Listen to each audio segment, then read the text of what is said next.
Imagine being 12 years old and facing down a whole galaxy that wants you dead. That was Ulra Chen. She was standing in the middle of the council chambers of Nexara Prime, a place that had stood for 4,000 years. The dome above her was a half-mile of singing crystal, and 12,000 seats were filled with beings from over 300 different worlds. There were creatures with shimmering scales, others with wings of living stone, and some that were just clouds of colorful gas. And they were all there to watch a little girl from Earth be sentenced.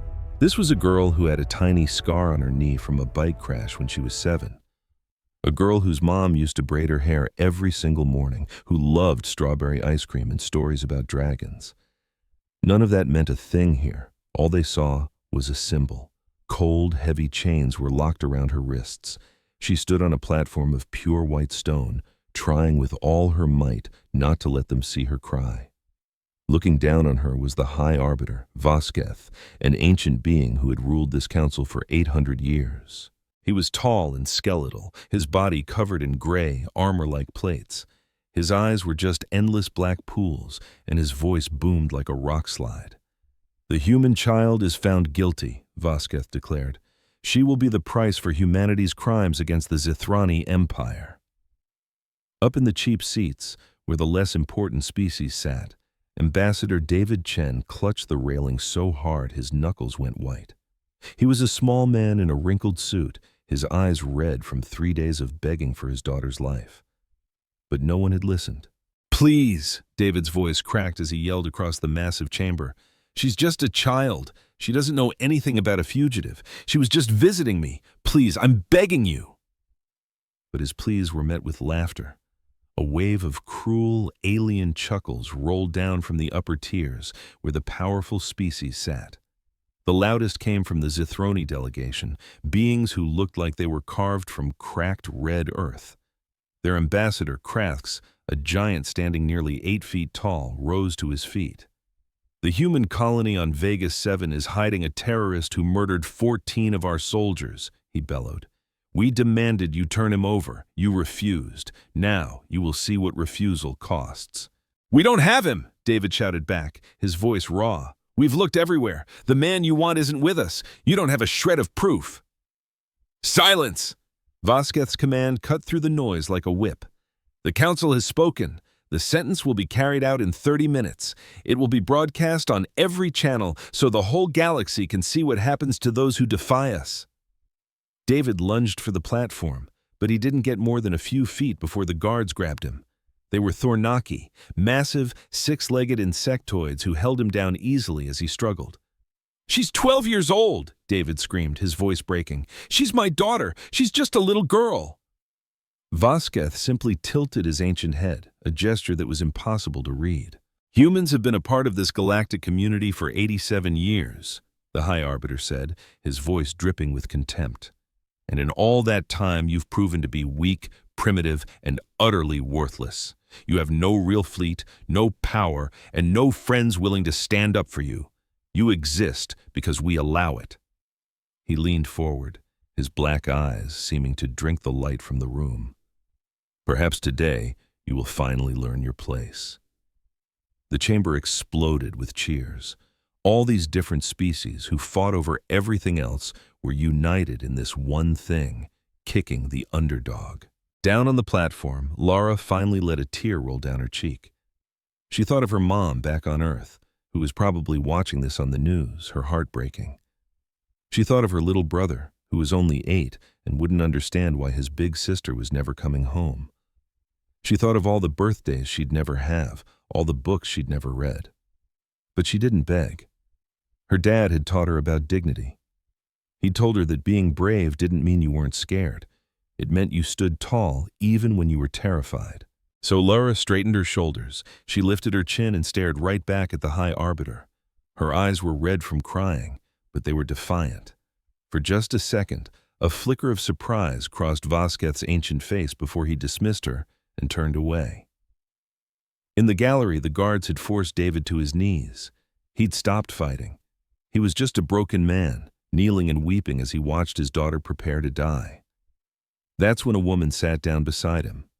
She wore the same simple gray uniform of the Earth Diplomatic Corps. She had short silver hair and a face etched with the lines of time. Her name tag read, Admiral Helena Vance, Earth Defense Coordination, a title everyone knew was just for show. Earth didn't have a real military, just a few old patrol ships for chasing pirates.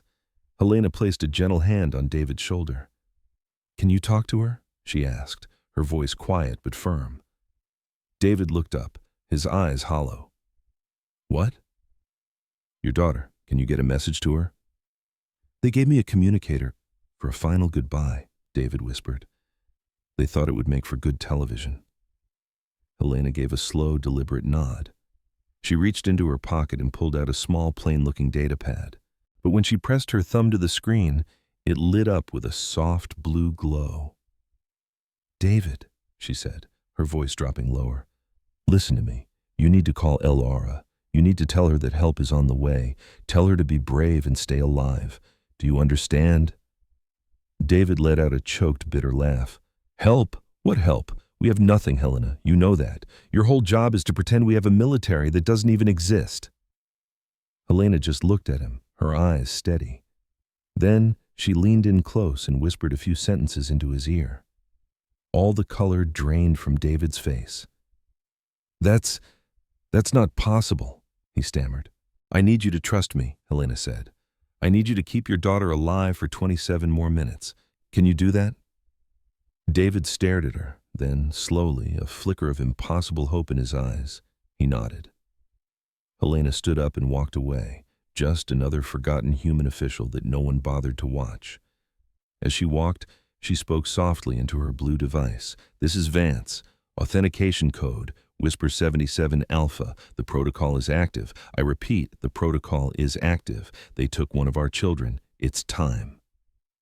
And across the galaxy, in 1,000 places no one knew existed, the lights came on. Deep in a secret base under the Pacific Ocean, a red alert flashed for the first time in 87 years. In the asteroid belt, ships disguised as simple mining vessels cracked open, revealing weapon systems that defied galactic law. Under the ice of Europa, engines that had been silent for decades ignited with a thunderous roar.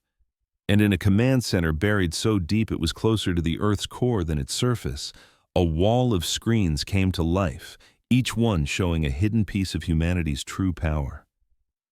A young officer stared at the displays, her eyes wide. "Ma'am," she said to the old man standing beside her, "we have confirmation from every sector. The entire network is online, all 12,000 ships." The old man nodded, his face a mask of grim resolve. 87 years, he said softly.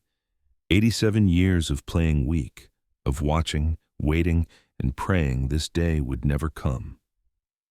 He looked at the main screen, at the image of the small girl in chains standing alone against a galaxy. "Send the word," he commanded.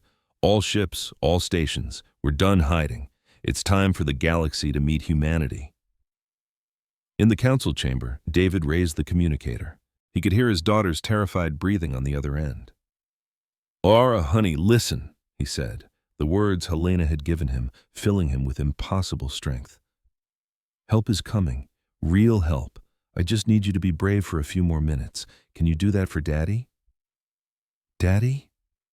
Lara's voice was a tiny, frightened whisper. "What's happening?" "Something that should have happened a long time ago," David said, a strange smile touching his lips. "The galaxy is about to learn a lesson." And just then, high above the planet of Nexara Prime, space itself seemed to tear open. The first ship arrived. It didn't cruise into orbit, it simply appeared. It was bigger than anything the Council had ever seen, a vessel forged from midnight, like a piece of the night sky that had woken up and decided to hunt. And then a second ship blinked into existence, then a third, and a fourth. The sky itself began to darken under their growing shadow. Down in the council chamber, for the first time in 800 years, High Arbiter Vasquez felt a sensation he thought was long dead. Fear. It was being caused by a species humanity had only met 5 years ago, now asking to learn the single most important lesson humans had ever taught themselves. "That is why we came," she said softly. "That is the entire reason we are here." She rose and took the girl by the hand. The two of them walked together through the memorial garden, past the engraved stones of heroes who sacrificed everything for this very moment, and toward a school where students from a dozen different species were learning the history of a galaxy that was finally, truly beginning to change. Behind them, the red desert of Mars stretched out to an edge that no longer felt like a threat. Overhead, the stars sparkled in a sky that once seemed filled with enemies, but now glimmered with endless possibility. Humanity had stared into the void between worlds and imagined monsters. So they made themselves strong enough to fight any monster they might find. And when the moment of truth arrived, they showed everyone that real strength was having the courage to offer mercy instead of anger. It wasn't the conclusion anyone saw coming. It was something far better. The stars looked on in silence as the galaxy took its first breath of healing. The ship just hung there in the sky over Nixara Prime, like a moon that had decided to pay a visit. Its body was perfectly smooth and black, seeming to swallow the light from the system's star and give nothing back. In the council chamber, not a single person could tear their eyes from the viewing screens. And then the second ship appeared. It solidified right next to the first one, a perfect twin in size and design. The very fabric of space seemed to ripple around it, and then it was just there, solid and real, as if it had been there all along. A third ship joined them, then a fourth and a fifth. High Arbiter Vasquez's hands clenched the arms of his chair. His claws, which hadn't been seen in combat for 300 years, slid out on their own. "What is the meaning of this?" he roared. "Where are they coming from?" His advisors were a blur of motion at their consoles, their screens flashing with data that was completely nonsensical. Every single sensor on Nexora Prime was screaming alerts. We don't know," one of them managed to say. "The energy readings, they're originating from human space, but we have never seen anything like this. The data suggests their technology is at least 500 years ahead of the current galactic standard." "That's ridiculous," Kvex of the Zithrani Empire spat. "The humans have nothing. We've watched them for decades. They have cargo haulers, passenger ships, and a few little patrol boats. That's it."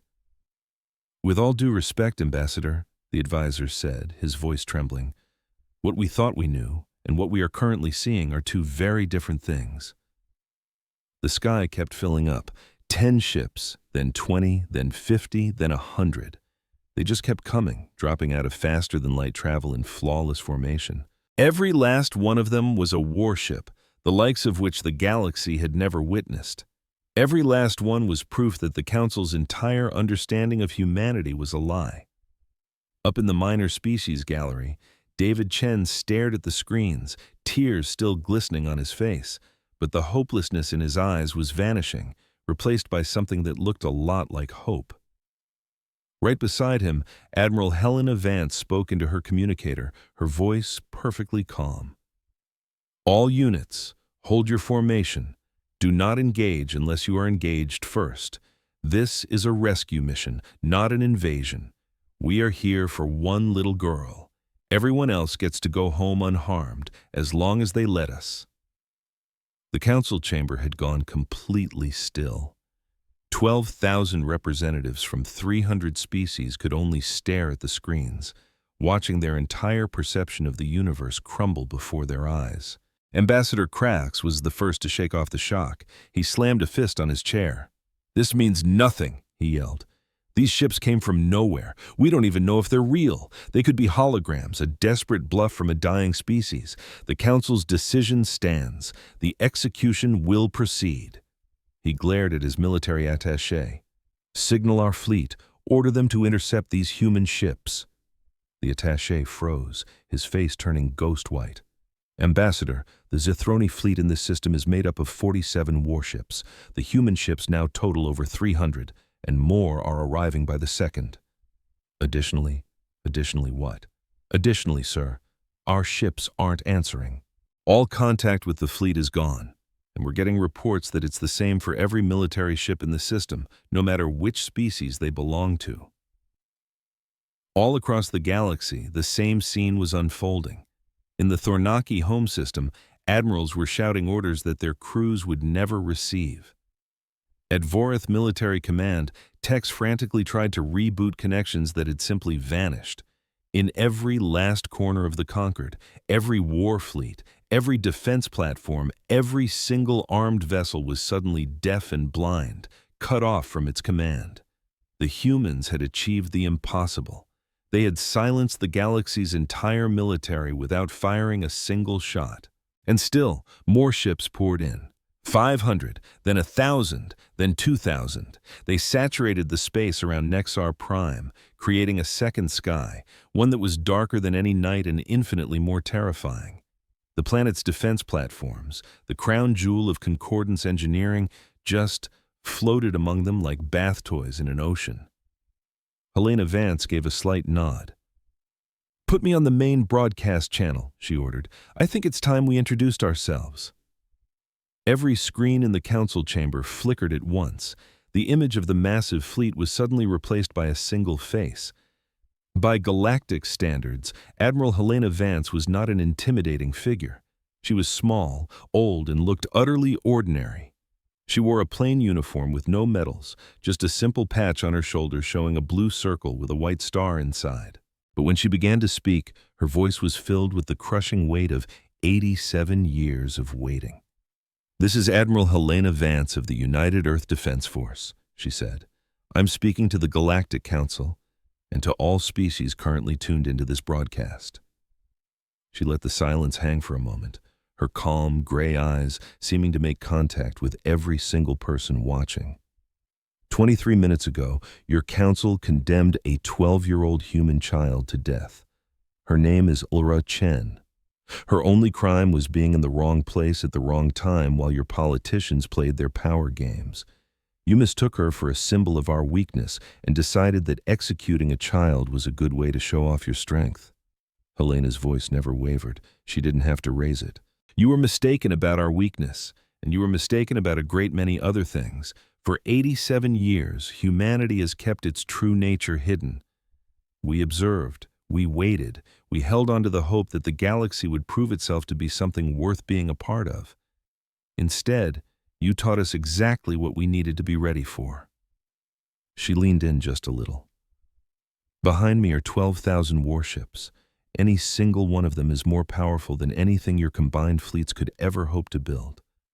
Each one of them represents a decision humanity made a long, long time ago. We decided we would never again be at the mercy of those who think kindness is the same as weakness." High Arbiter Vosketh finally found his voice. "You dare to threaten this council," he snarled at the screen. "You dare to bring weapons of war to the very heart of galactic civilization?" "I dare nothing," Helena answered, her tone still perfectly level. "I'm merely showing you the reality of the situation. A reality that has existed for 87 years while you dismissed us as insignificant. A reality that will continue to exist long after today is over." She glanced at something just out of view. "You have 17 minutes left before our original deadline expires. In that time, you will release Laura Chen completely unharmed. You will hand over every individual responsible for her arrest and her sentencing. And you will issue a formal apology to the human race for this act of barbarism." "And what if we say no?" Krath shot back. Helena turned her gaze to him. For just a second, a flicker of something that looked like pity crossed her face. "Ambassador Kraths," she said, "right now, a human fleet 3 times larger than this one is in position directly above the Zithrani homeworld. Similar fleets are holding position above the homeworld of every species represented on this council. We have not fired a single weapon. We have not harmed a single soul. But if that little girl dies, I need you to understand something with perfect clarity." She paused for effect. "We remember who we were. We remember the terrible wars we fought against each other. We remember raining fire down on our own cities. We remember the millions we killed with weapons that should never have been created. We dragged ourselves out of that darkness and swore we would never allow ourselves to become monsters again." Her voice grew hard as steel. "But you should make no mistake. If you harm our child, we will show you exactly what real monsters look like.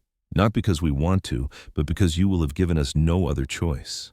The broadcast cut out. The screen switched back to the silent, menacing fleet. The council chamber exploded into pure chaos. Representatives were on their feet, screaming at one another. Some were demanding an immediate suicidal attack. Others were pleading for negotiations.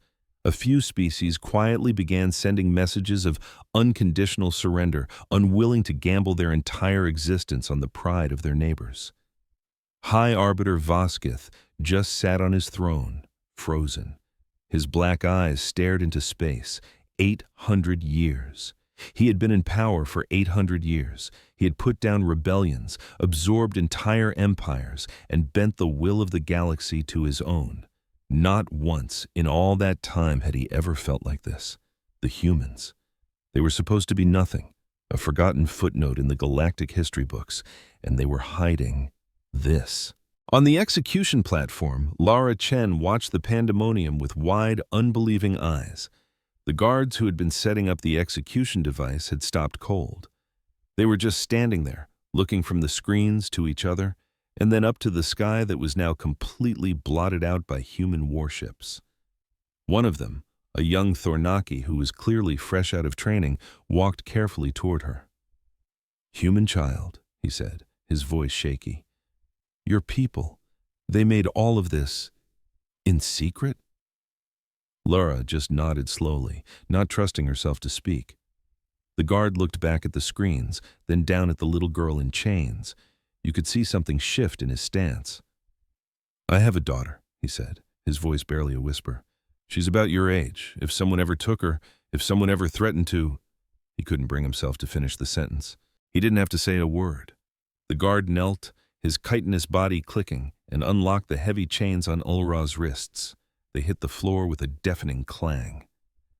"Go," he grunted. "Find your dad. I'll tell them you got away."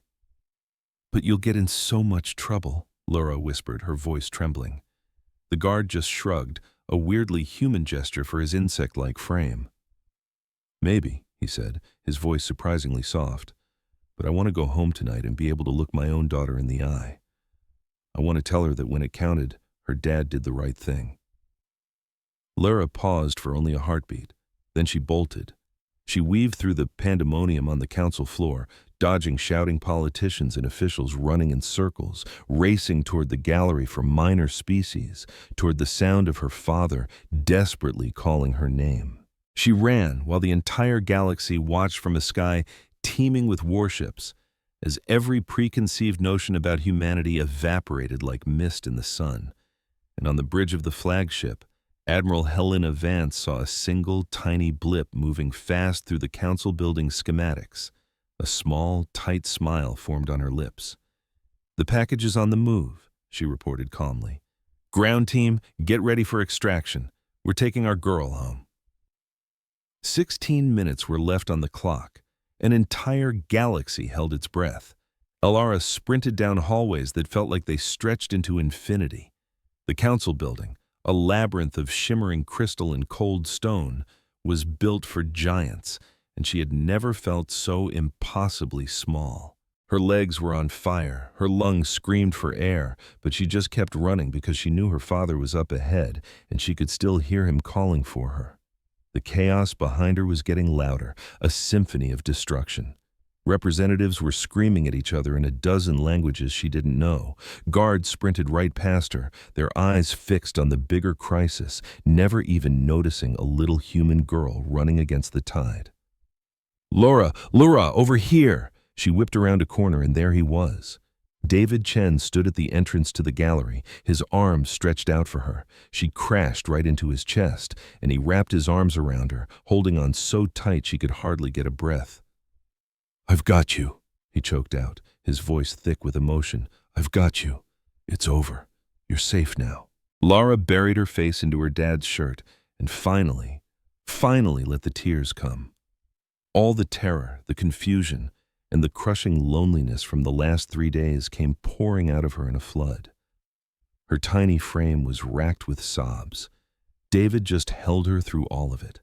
Admiral Helena Vance approached them without a sound. She knelt down, bringing herself to eye level with Ulra. "Hello, Ulra," she said, her voice gentle.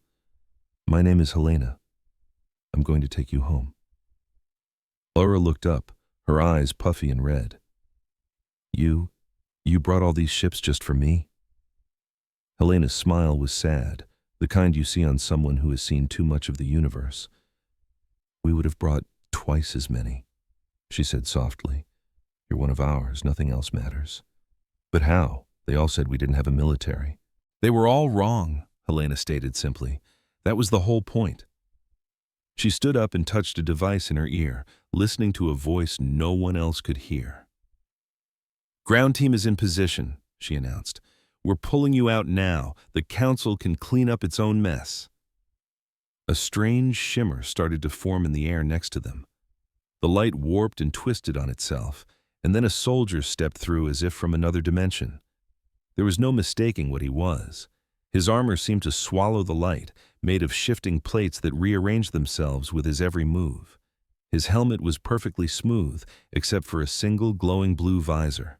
He moved with the grace of flowing water or rising smoke, like something that had forgotten the rules of being solid. Ambassador Chen, Miss Chen, the soldier said, his voice perfectly calm and professional. I'm Sergeant Torres. Please stick close to me. It's time to go. Laura couldn't help but stare. How did you just show up like that? That's a trade secret, Torres replied, and she could practically hear the smile in his voice. Ready to go home? Laura nodded, speechless. Torres reached out, placing a hand on David's shoulder and the other on Maria's. The shimmering distortion enveloped them, and the world dissolved into a blinding white light. When it all came back into focus, they were standing in a room that hummed with quiet, immense power. Consoles lined every wall, their screens displaying star charts and views of deep space. Crew members in dark, crisp uniforms moved about with focused efficiency. They were on one of the human ships. A massive viewport dominated the far wall, and through it, Laura could see the planet Insara Prime floating silently below. From way up here, it looked beautiful and harmless, a stark contrast to the terrifying place where she had just been minutes from death. Welcome aboard the UES Remembrance, Torres said. We'll have you back on Earth in about 6 hours. You can find food and water in the next room, and we have a medical team on standby if you need them. David's knees finally buckled. He sank to the floor, still clutching Laura's hand tightly. He looked up at Torres, his face a mixture of pure gratitude, disbelief, and something bordering on awe. I never knew, he said, his voice barely a whisper. I've been a diplomat for 15 years. I had no idea any of this even existed. That was the idea, sir, Torres replied. The less people knew, the safer the secret. But why? Why go to all this trouble to hide it? It was Helena's voice that answered, piped in through the room's speakers from the command center. Because we needed to understand the kind of galaxy we were really joining, she explained. 87 years ago, during first contact, we saw how the powerful treated the powerless. We saw entire species put in chains. We saw planets stripped of their resources. We saw civilizations wiped out just because they had something someone else wanted.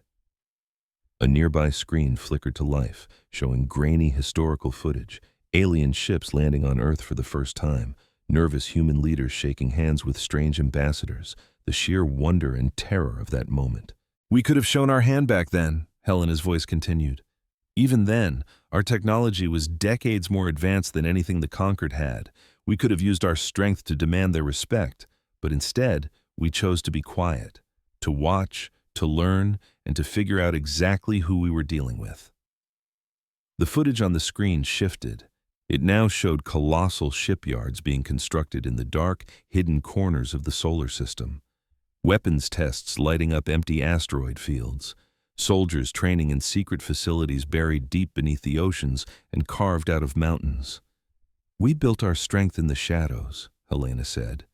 Every freighter we launched was designed to be converted into a warship. Every colony ship had weapons hidden deep in its hull. Every research outpost was secretly a military base.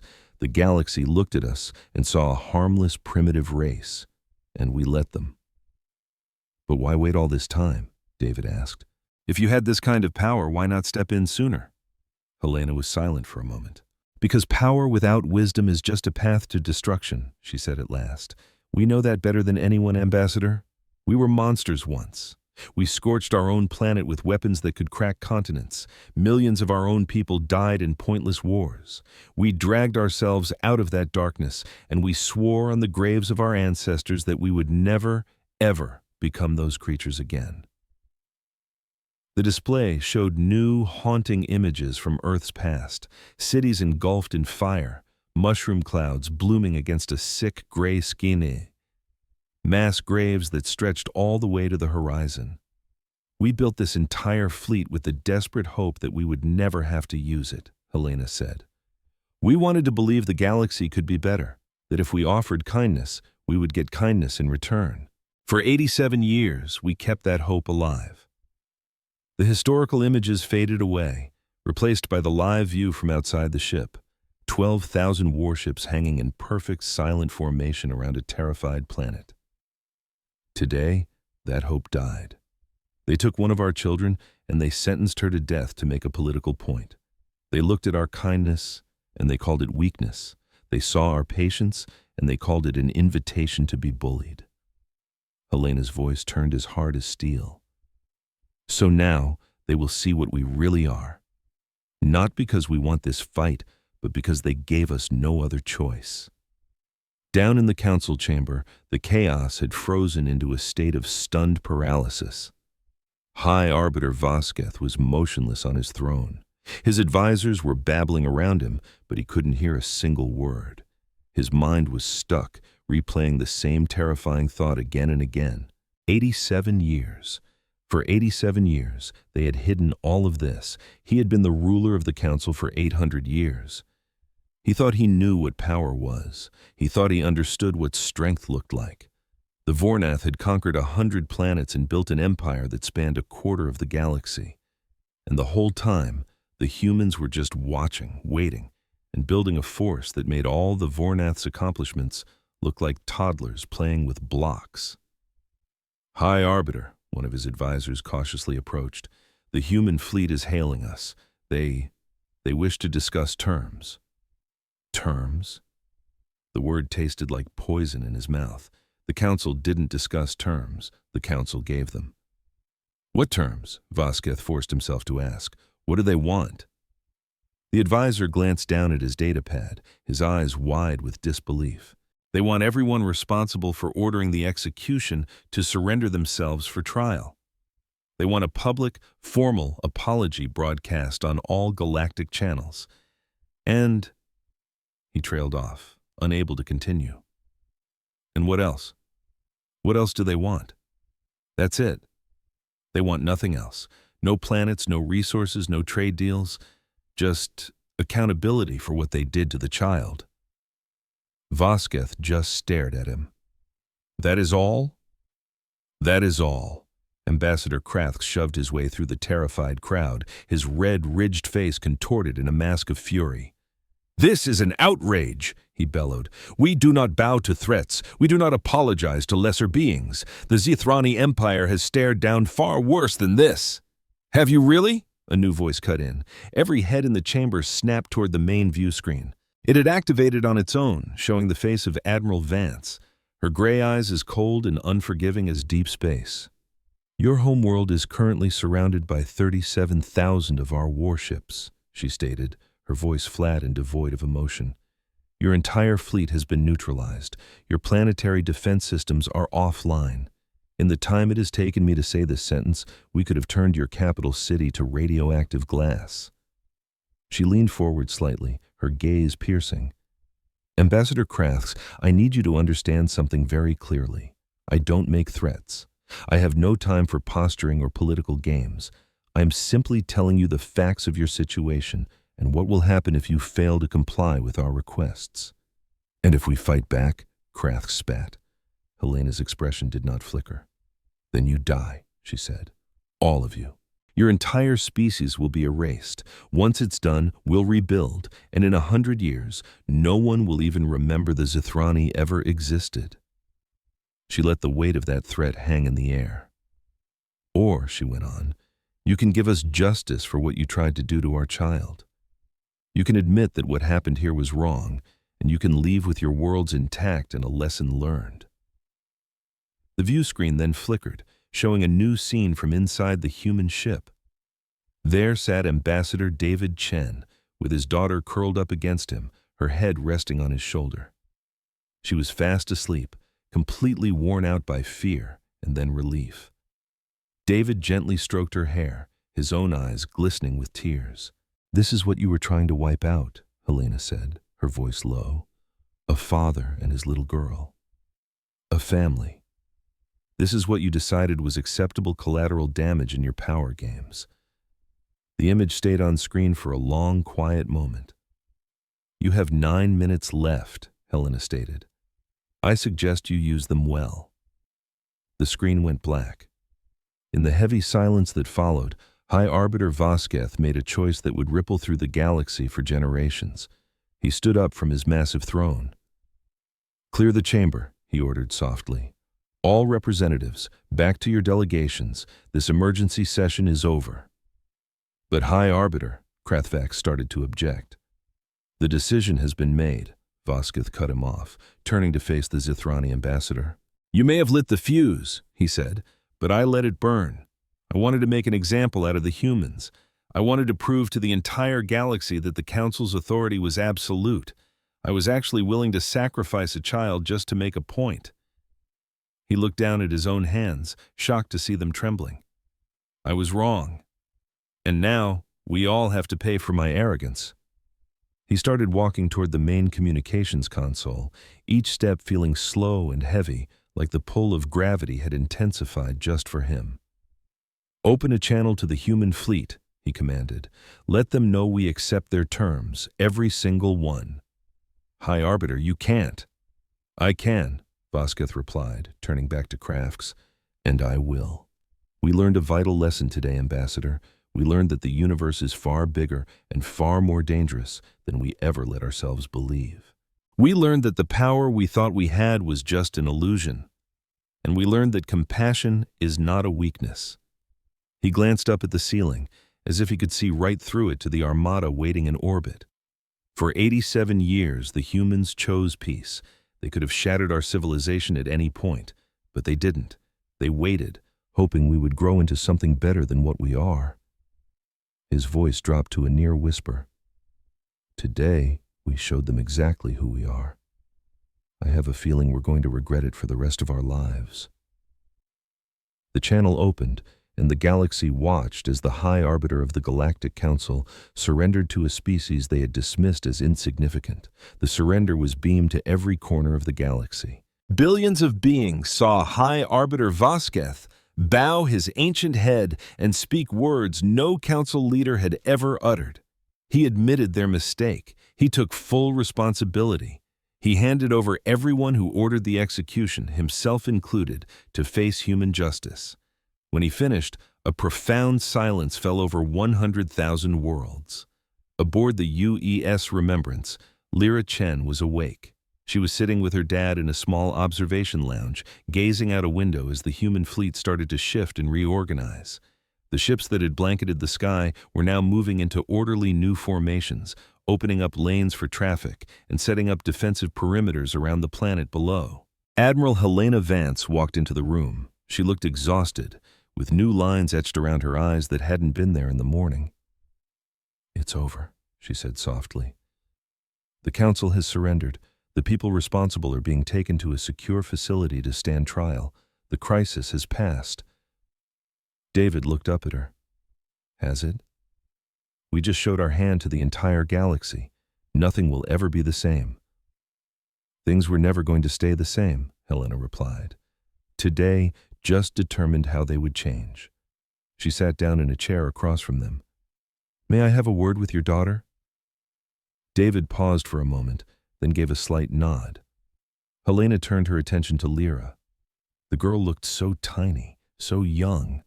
It was almost impossible to grasp that she had been at the heart of an event that would reshape the course of galactic history.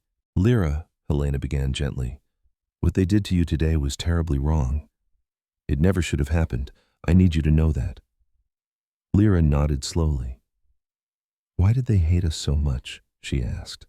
It was such a simple question with an impossibly complicated answer. Helena chose her words with care. They didn't hate us, she explained. They didn't even think about us. In their eyes, we were small and insignificant. Or at least, that's what they thought. We weren't real to them. We were just pawns in their game, pieces to be used and then thrown away. They couldn't hate us because they never even saw us as people worthy of hate. That's even worse, Lyra said in a small voice. Yes, Helena agreed. It is. The girl was quiet for a bit. Then she asked another question. What comes next? Are we going to be like them now? Helena blinked, taken aback. What do you mean by that?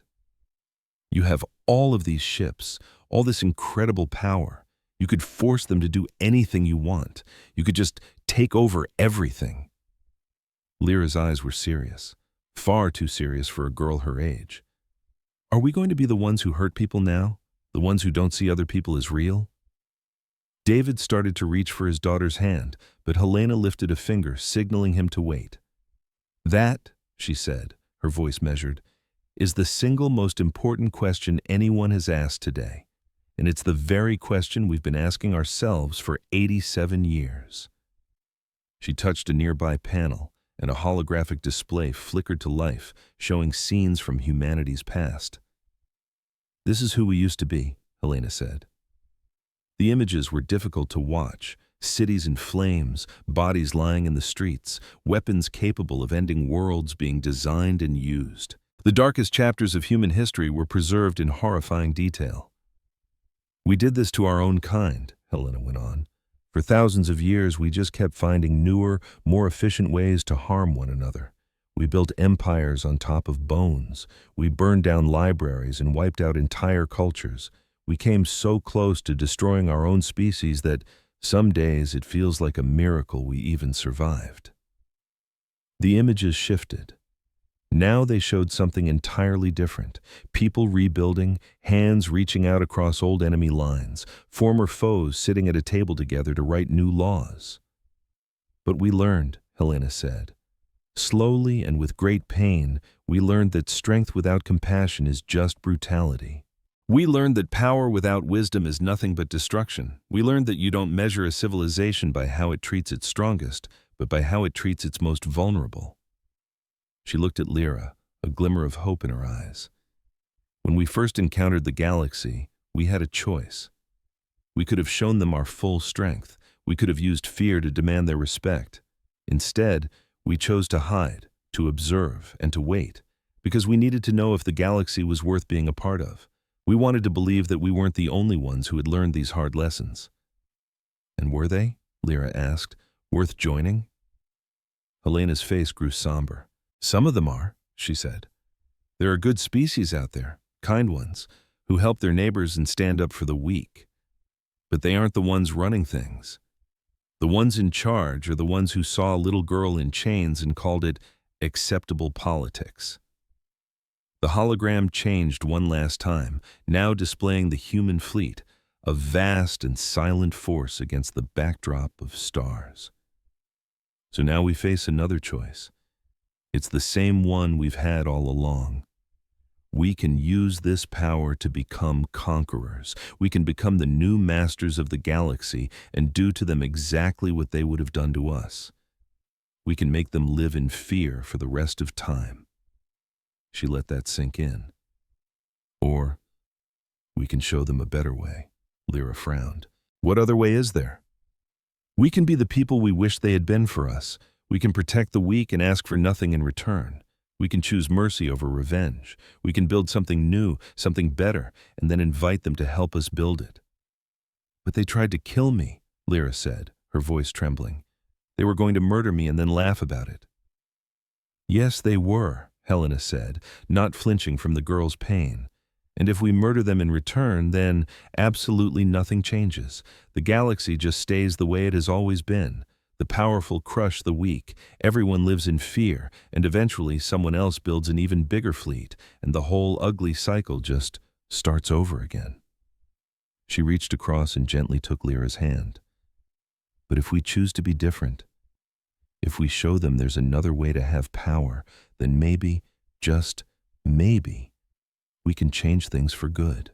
Maybe we can be the ones to finally break the cycle. Maybe we can create a galaxy where no child, human or not, ever has to stand in chains, waiting to die because of someone else's politics. Lyra was quiet for a very long time. She looked at the hologram of the fleet. She looked at her father, who was watching her with a mixture of love and deep concern. Then she looked at Admiral Vance, this old woman who held the power to extinguish civilizations in her hands. "My grandmother used to tell me stories," Lyra said at last, "about the bad old days on Earth, all the wars and famines and the awful things people did to each other. She told me that the hardest part of getting better wasn't about winning the fights, it was about learning how to stop fighting in the first place." "Your grandmother sounds like a very wise woman," Helena said softly. "She said that anyone can destroy things. Breaking stuff is easy, but building something that lasts, something truly good, something worth protecting, that's the hard part. That takes real strength." Lyra squeezed Helena's hand. "I think she was right," the little girl said. "I think we should try to build something, even if they don't deserve our help, even after they were going to kill me, because if we don't, then what's the point of having all this power anyway?" A genuine smile spread across Helena's face, one filled with warmth and pride. "You know," she said, "I have spent my entire life preparing for this very moment. Decades of planning, building, and worrying about what we would do when this day finally came. They sentenced a 12-year-old girl to death over a broken teacup. That's not a joke. They called it a diplomatic incident, a symbol of humanity's carelessness. But really, it was an excuse. They saw a little girl, my daughter, and decided she was the perfect tool to put our entire species back in its place. They never counted on us pushing back. They never imagined what real power looked like. If you think you know how this story ends, you don't. Stick with me for a minute, and I'll tell you how a little girl who loved stargazing brought an ancient galactic empire to its knees. 12-year-old Lara Chen believed in three things: the kindness of strangers, the stories her dad told about her mom, and the absolute perfection of a star chart map. Her dad, David, was a low-level diplomat on Xylar, a sterile, boring space station that served as a waiting room for the real galaxy. It was a place of polished chrome and polite, empty smiles. Lara's only real friend was a worn-out stuffed bear named Captain Cuddles, a final gift from her mom, a brilliant xenobotanist who had passed away 2 years prior. "Your mom," David would say, his voice thick with memory, "she could find the good in a black hole." The incident happened in the grand reception hall. Lara, sketching a new constellation in her notebook, accidentally bumped into a floating service droid. A ceremonial teacup belonging to the imperious High Arbiter Voskath wobbled and then shattered on the floor. It was a priceless antique, a relic from a forgotten age. Voskath's eyes, cold and reptilian, locked onto Lara. He didn't see a child. He saw an opportunity. Within the hour, armored guards stormed their small apartment. They accused Lara of espionage, claiming she'd intentionally created a diversion. David watched in horror, completely powerless, as they put his daughter in chains. David spent the next 3 days in a living nightmare. He pleaded with the human embassy. They told him to be patient. He begged the ambassadors of other species, aliens his wife had once called friends. They offered condolences but refused to interfere. The Galactic Council was absolute, and no one dared to challenge it for the sake of one primitive human girl. A terrible realization sunk in. They were completely alone. The galaxy wasn't just indifferent, it was hostile. His daughter was going to die, and the universe would simply watch. Lara sat in a cold, sterile cell. They had taken Captain Cuddles, calling it potential contraband. For the first time, she felt truly scared, but her mom's voice echoed in her head. "Find the good, Lara." She noticed one of the guards, a young insectoid creature named Crix, seemed nervous. He never met her eyes. One day, when no one was looking, he slipped a small, sweet-smelling fruit through the energy bars of her cell. It was a tiny act of rebellion, a flicker of light in the overwhelming darkness, and it gave Lara a sliver of hope. Then, the galaxy changed. Without warning, the skies above the Council's capital, Nexar Prime, went dark. It wasn't an attack, it was an arrival. Thousands of human warships, a fleet larger than anyone thought humanity possessed, blinked into existence. They didn't fire. They didn't issue threats. They just sat there, a silent, terrifying testament to a species that had been pushed too far. On every galactic channel, a single message appeared: "Give us back our daughter." The galaxy held its breath, stunned. They had mistaken humanity's patience for weakness. They were about to learn how wrong they were. High Arbiter Voskath was enraged. This defiance was unthinkable. He decided to call their bluff. He announced a public execution to be broadcast live across the galaxy. He would make an example of the girl and force the human fleet to either retreat in shame or fire the first shot, branding themselves as savages. He dragged Lara to a platform in the center of the council chamber, the cameras of the entire galaxy watching her every move. David watched on a monitor, his heart shattering into a million pieces. Just then, a coded message reached David's datapad from an old contact of his wife's. It contained a hidden file. He opened it, and his blood ran cold. This was never about a teacup. His wife, before her death, had discovered Voskath was secretly hoarding resources from dying worlds, enriching himself while entire species went extinct. Lara's arrest was a message to David, a warning to stay silent about a secret he didn't even know he possessed. They weren't just killing his daughter. They were trying to bury his wife's legacy. In the council chamber, the guard Crix created a momentary power surge, causing a distraction. In that brief window of chaos, he secretly patched Lara's comm signal into the main broadcast feed. He leaned in close and whispered, "The galaxy is listening. Tell them your truth." Lara looked at the towering figure of Voskath, then at the camera lens that represented billions of watching eyes. She took a deep breath, not to plead for her life, but to deliver a message her mother would have been proud of. "My name is Lara Chen," she said, her voice small but steady, echoing across the silent galaxy. "The man who is about to kill me, I forgive him." A wave of shock rippled through the viewers. "My mom taught me that hurting people only creates more hurt. She said real strength is choosing kindness when it's the hardest thing to do." She looked directly at Voskath. "You are powerful, but you could be so much more. You could be good." The simple, profound words of a child cut through centuries of political maneuvering and cynical power plays. At that exact moment, David hit send. His wife's evidence, the data logs, the secret accounts, the star charts of plundered worlds, flooded the galactic network. The truth was out. The foundation of the Council's authority, built on a lie of benevolent leadership, cracked and then crumbled into dust.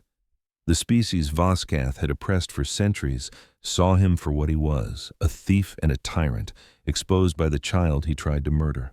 The fallout was immediate. The council guard turned on their leaders. Voskath was arrested, his face a mask of disbelief. But when the dust settled, humanity faced a choice. With their fleet holding the galaxy hostage, they could have taken revenge. They could have become the new tyrants. Instead, they did something no one expected. They offered justice, not vengeance. They proposed a new council, one where every species had an equal voice, and where the powerful were held accountable. David held Lara in his arms. Back in the safety of the human flagship, Captain Cuddles tucked safely beside her. "I was so angry," David whispered, his voice trembling. "I wanted to burn their whole world down for what they did to you." Lara looked up at him. "But you didn't," she said softly. "That's why we won." They had shown the galaxy that true strength wasn't about the power to destroy worlds, but the courage to protect one small girl. 1 year later, Lara, now 13, stood in the center of a new circular chamber where no one sat higher than anyone else. She addressed the new Galactic Compact. "A year ago," she said, her voice clear and strong, "they were wrong about many things, but the biggest thing they were wrong about wasn't our strength. It was what we chose to do with it." She announced the Compact of Protected Peoples, a promise that humanity would shield anyone facing oppression, asking for nothing in return. This was their new purpose, not to rule, but to serve, not to conquer, but to protect. And in a nearby rehabilitation facility, the former High Arbiter Voskath watched, learning a long, slow lesson about mercy. The choice is always in your hands. It always was. She stepped away from the middle of the circle. 27 minutes, she said, her voice low. That's how long it took for the entire universe to change. But real change isn't a single moment. It's something we build, day by day, with every choice we make, every time we offer a hand, and every chance we give to the people who hurt us. Her voice grew stronger. The galaxy started turning 1 year ago, but it's still turning, and the direction it goes now is up to every single one of us, together. She walked over to the human delegation and sat down beside her father. David wrapped his arm around her, pulling her into a tight hug. The applause began as a trickle, just a few representatives here and there. But then it grew, until the entire chamber, filled with species that had been mortal enemies for thousands of years, was on its feet, celebrating something new, something precious, something that needed to be protected. High Arbiter Voskath remained seated, but as he watched Laura Chen, his ancient eyes held a look that might have been respect. Or maybe, just maybe, it was hope.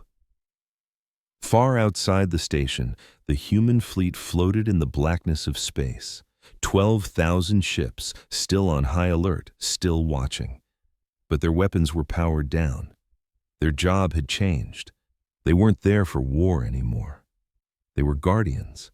And in classrooms across 100,000 different worlds, children were learning a new history. It was the story of a little girl who was condemned to die and the entire species that showed up to save her. It was the story of a choice made in the darkest of times, a choice to be better than the ones who wanted to see them burn. It was the story of how the galaxy was changed, not by fire and fury, but by a simple act of mercy. A year later, Laura Chen went back to Nexara Prime. She walked through the same council chamber where she had once been dragged in chains. She stood on the very platform where she had prepared to meet her end. A memorial now stood in that spot, not for her, but for all the souls who had suffered under the iron fist of the old council. Their names were carved into the stone, an endless list that served as a quiet reminder of what happened and what must never happen again. Lara gently placed her hand on the cold stone. "I forgive you," she whispered, "all of you. Not because you earned it, but because I deserve to be free from all this anger. Because holding on to hate was a poison that would only destroy me. Because my grandmother always told me that the greatest show of strength is learning to let go." With that, she turned and walked away, leaving the past behind her. The galaxy had turned, and it would never be the same again.